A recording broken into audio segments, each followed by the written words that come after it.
Hey everyone, welcome back to my channel. This is Hermela Shetu. I know it's been a while, I think like 7 months or so. This is going to be all about my testimony of how God took me from the world and transformed me into a whole new creation in Him, giving me a whole new identity in Christ instead of the world. So what does it mean to leave the world behind and fully dedicate our lives to Jesus Christ? So how did my transformation look like leaving those years of bondages, full of sins, to my pruning, preparation, and refining season, which is called the wilderness season? Just like the Israelites were put in the wilderness season to be prepared and pruned, we have to also be sat on that season in order to be transformed before God takes us to the promised land. This wilderness season is an isolation season between you and God and no one else. So He's going to start stripping away everyone and everything that you know so you can only have eyes and ears for Him and not have any distractions in your life. So for me, I left my career, my car, my home, my friends, and even my family for a period of time. So God has to remove everything and everyone that you know so you can literally have the ability to hear His voice. So what did I learn in my wilderness season? I learned to rely on Him for every provision, just like the Israelites did with their daily manna that they were receiving from the sky. He also taught me to cover up while I pray, especially when I teach as well. This is why you see me with my new look, and I'm so happy with this because everything that comes out of my mouth, especially if it is a word of God, it has to reflect Him and not of the world, right? So He led me to this Bible verse. It says, "But every woman who prays or prophesies with her hair uncovered dishonors her head, for that is one and the same as if her hair were shaved. For if a woman is not covered, let her also be shorn. But if it is shameful for a woman to be shorn or shaved, let her be covered." So once you learn to separate the voice of God versus the world, then He takes you to another level of your wilderness season. So you're gonna go step by step. There are different phases of this transformation process. So my full transformation took about 2 years. The first year was more like a physical rest, so I can really rest, so I have the energy and spiritually be ready to be pruned for the next year. And during that first year, God started to empty me out of the world, of the Egypt, the slavery, the bondages, the idols that I had of the world, of my old ways of living. So once I was pure, once I was empty as a vessel, right? Because God wants an empty vessel for Him to pour His Spirit. Once I was ready for that, that's the second year. So basically 2024 to now, this whole past, 7 months or so. Yeah, it's been like of Him fully uploading His wisdom into my life. So that way I can be a new creation. Also, my physical change was happening. So I know you remember me with blonde hair. So God told me to cut it off. So I cut my hair off. You probably see my previous videos, how my hair got short. I literally chopped it off. I didn't want to color my hair even to my natural type of color. God asked me to literally grow my hair out naturally. And now it's like up to here or so. So I'm so happy. So that was one of the things. And then would be makeup. God told me to stop wearing makeup completely. I have not worn makeup in months. And then the one day I actually put makeup on, I'm like, I couldn't recognize myself. And I was like, wait, this feels weird. So I knew God was trying to talk to me. So He led me to the book of Enoch. I don't know if a lot of you know about it, but you'll find it in Ethiopian Orthodox Bible. So I will put the scripture. So in the book of Enoch, it tells us the origin of makeup. Like, where did makeup come from, right? Back in the old days when God sent His angels to watch over mankind, those angels actually ended up liking the women and procreated with them. That's how we end up with the Nephilims, the giants and everything. So when they defiled basically mankind, one of the forbidden knowledge that they shared to mankind was makeup, like astrology, horoscopes. That's why horoscope is demonic. Enchantments, any type of sorcery and everything that was shared from the angels. So those are the fallen angels. So obviously when God saw everything that was happening on earth, they were disbarred from entering heaven, right? They were the fallen angels. Also, by putting makeup, you're literally changing your appearance, right? I know I used to say, oh no, I like wearing makeup for myself. Really? Like, you really have to ask yourself, like, would you wear makeup in bed? No, right? So you're not doing it for yourself. You're trying to portray yourself as something that you're not. But then again, it's the culture. The world advertises it. And I've been putting makeup on, I think, for years, for more than a decade. So it's been part of my morning routine, I never thought much about it. So by doing that, when you change, when you modify the creation of God, that is demonic. Because you're basically saying, however God created me is not enough, so I have to put my own touches to it and make me look different, right? And trust me, that's the devil's job, to make us believe that we're not good enough, without putting makeup on and like dressing a certain way and revealing ourselves, whatever. Especially the way we wear our dresses and whatever, our outfits.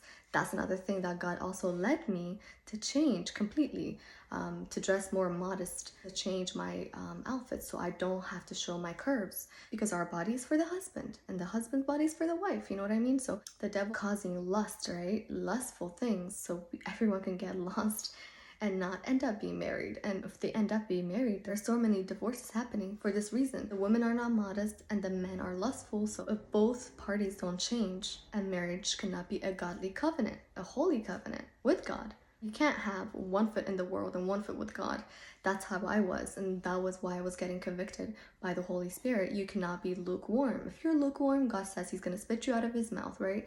So better be hot or cold. You can't be both. You can't live both worlds. Yeah, little by little, God started cleansing my worldly ways to reflect God. Because if we are saying we're Christians, anywhere we go, we need to reflect God's presence in us, right? We don't even have to speak the name of Jesus Christ in order for people to see that we're different.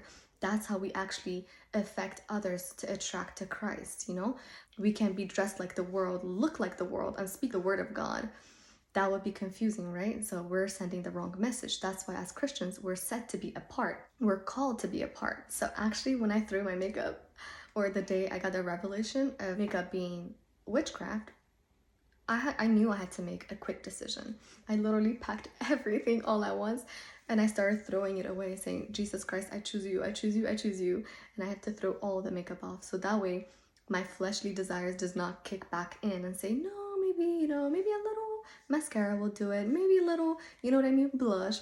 Then this is how you go back to it. So when God tells you to stop doing something, do it immediately. You need to be obedient. If you're not obedient, that's why your process of your wilderness season will be extended, because you're not learning everything that God is trying to teach you. That's why the Israelites, they ended up going in circles in the wilderness for 40 years instead of 11 days. Mind you, the trip between, I know I've said in the other video, but the trip between from the wilderness to the promised land was only 11 days. But God wanted to teach them how to rely on him and to cleanse themselves of the old ways, of their Egypt, of the slavery, of the bondages, of the idols, right?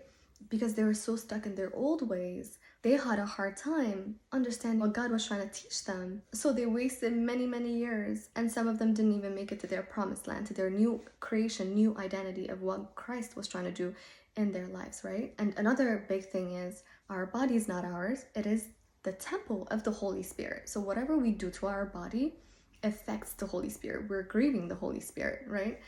So let me read you this. But he who is joined to the Lord is one spirit with him. Flee from sexual immorality. Every sin that a man does is outside the body, but he who commits sexual immorality sins against his own body. Or do you not know that your body is the temple of the Holy Spirit, who is in you, whom you have from God, and you are not your own? For you were bought at a price. Therefore, glorify God in your body and in your spirit, which are God's. So if our body is not ours, right, we cannot do anything that we want to it. That's another reason why we all must wait until marriage for any type of physical relationship. Do you not know the unrighteous will not inherit the kingdom of God?